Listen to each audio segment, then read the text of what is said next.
कल्प भेद हरिचरित सुहाए, नाना भांति मुनि सन गाए। कि कल्प भेद से कथा में थोड़ा अंतर आ जाता है, लेकिन सारे चरित्र सुहावने हैं और ऋषियों ने नाना भांति से कई कई प्रकार से उनको गाया है, अलग अलग युगों की कथा को, अलग अलग कल्पों की कथा को। किसी भी ग्रंथ को जब लिखा जाता है तो उस ग्रंथ को लिखने का अधिकारी कौन है, वो किस संबंध से भगवान का ग्रंथ लिख रहा है, या भगवान को किस रूप में वे मानते हैं, या कितना उनका भगवान से श्रद्धा विश्वास है। दूसरा, ग्रंथ का विषय क्या है, उद्देश्य क्या है, प्रयोजन क्या है, ये सारी चीज़ें होती हैं। तो इसके बारे में कहा गया है, यही है रघुपति नाम उदारा, अति पावन प्राण श्रुति सारा। इसलिए लिखा गया कि राम जी का नाम सारे प्राणों में यह बताया गया है, श्रुतियों में बताया गया है कि उनका नाम पवित्र करने वाला है, पावन करने वाला है। तुलसीदास जी ने रामचरितमानस लिखने से पहले 9 का जप किया था।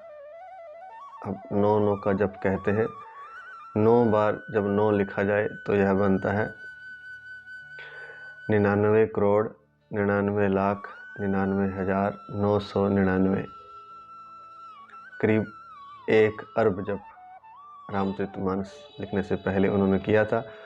और उस समय उनकी आयु 78 वर्ष की थी, क्योंकि उनका जन्म 1554 में हुआ और रामचरितमानस उन्होंने लिखा 1631 में। उससे पहले वे 9 का जप कर चुके थे, अर्थात 1 अरब जप कर चुके थे। और साथ ही साथ वे 3 बार पूरे भारत की पैदल परिक्रमा भी कर चुके थे। तो साधु पहले परिक्रमा करते थे, स्वयं भी ज्ञान दूसरों से लेते थे, अनुभव लेते थे जीवन के, और दूसरों को अपना अनुभव, अपना ज्ञान देते थे। तो इस तरह से उन्होंने, तुलसीदास जी ने यह ग्रंथ लिखा। अब आप कहेंगे कि इतना जब तो कोई अपने जीवन काल में नहीं कर सकता, तो कुछ साल पहले ही घटना है। एक बाबा हुए राधे श्याम बाबा, वृंदावन में गोवर्धन के निकट कनक भवन एक जगह है, वहाँ वे रहते थे। उन्होंने तुलसीदास जी को ही मन अपना गुरु बना लिया और रामचरितमानस को उन्होंने अपना ज्ञान लेने के लिए एक साधन बनाया और उसका निरंतर अध्ययन शुरू कर दिया। उन्होंने रामचरितमानस का 108 बार पारायण किया, 108 बार। तब उन्हें साक्षात तुलसीदास जी के दर्शन हुए और तुलसीदास जी ने कहा कि अगर लोगों को बताओगे कि हम आपके गुरु हैं और मुझे दर्शन हो चुके हैं तुलसीदास जी के, तो लोग विश्वास नहीं करेंगे। इसलिए तुम किसी गुरु, जीव शरीर में जो गुरु है उसको आप गुरु बना लीजिए।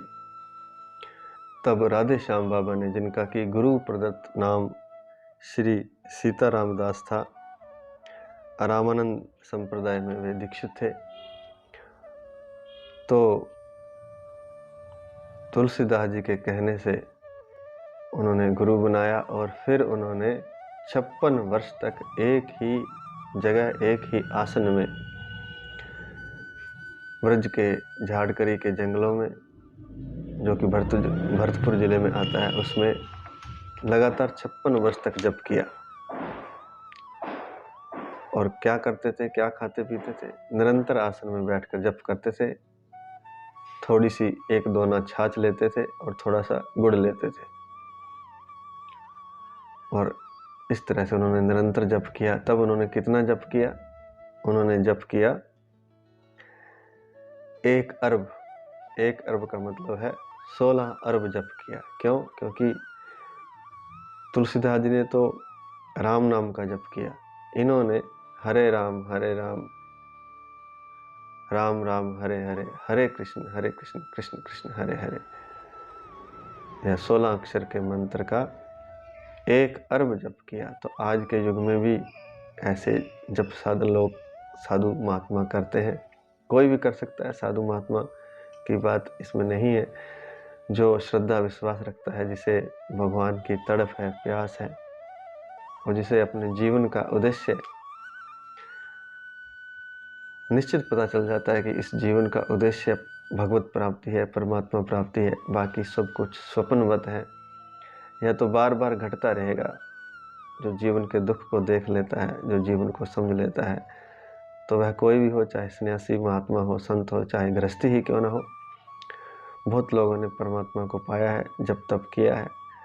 तो इन महात्मा ने, राधे श्याम बाबा जी ने 56 वर्ष एक आसन में एक जगह बैठकर थोड़ी सी छाछ का आधार लेकर के और थोड़े से गुड़ का आधार लेकर के, एक डली गुड़ और एक दोना छाछ, ये मान लीजिए कि एक गिलास छाछ और एक छोटा सा एक डली गुड़, इसको खा करके 56 वर्ष लगातार जप किया। 1 अरब अर्थात 16 अरब बनता है ये।